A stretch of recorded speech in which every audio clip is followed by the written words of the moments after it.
Achọrọ m ka ị gee voice note a maka ndị Ohaneze ndị Igbo ije yọọ ndị Fulani biko. Ị ga-echezie ya na ngwụcha ya ka m kwuzie nke m then ideela ya na comment section ihe ọ dị gị ka ọ bụ. Igbo in Destiny, ndewo. The only active prof Lee n'ihe nwanne m na-ekwu on issues of the moment. Ndewo oke mmadụ. Ka ụbọchị dị. Ọ dị mma. Ịhụgonu ka obodo ghasara. Onye kwa nsogbu. Kedu unu abụ ndị nọ na corridors of power? Kedu solution unu? Ọmụka ị na-ajụ ya bụ ajụjụ a.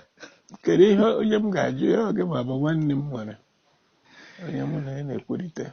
Kedu ihe a ga-eme? Ohaneze melụ a retreat ha mere on the 27th of May. Last year. They titled it Akobu Ije. Invited all the governors of the Igbo-speaking states. None appeared. Only Governor Enugu State sent the deputy. So, ha kọwalụ nnọọ ihe a ga-eme.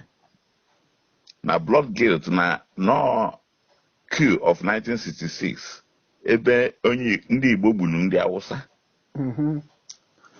Ha sị na onye wufuru ọbara ga-ekpu ọchụ. Na-aga n'iru. A team agago round penetrate ndị Hausa ọ bụrụ okwu akpụ n'ọnụ. Na ndị Igbo ga-achọ akpọ onwe ha n'aka wee jee mgbaghalụ. Because now the blood that is crying vengeance of innocent blood. Na onye gburu papa ndị Fulani na afọ bụ Chukwuma. So, and na action and reaction are never equal. So na hate na operation ihe niile na-achụ Igbo came from that incident of 15th January 1966. I will send you the documents. Then, anyị nwa bụ ndị Igbo. Malụ na ọ bụ na nwere ihe na-achụ anyị n'ilo. Na ọkwa maka na anyị bido n'ụlọ na-achụ onwe anyị.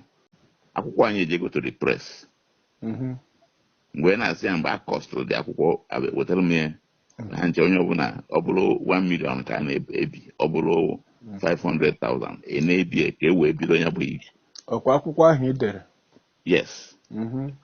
Na-akọnwa bụ ije. Ndị be anyị nwatakịrị na-aga njem nna ya sị ya akọbụkwala ije. Asụsụ Igbo na-asụ na mgbe ochie. Egecha m voice note a ọ gbawa m obi mana Naijiria na-eyi m egwu ewuzie na-ame mmanwụ n'obodo anyị.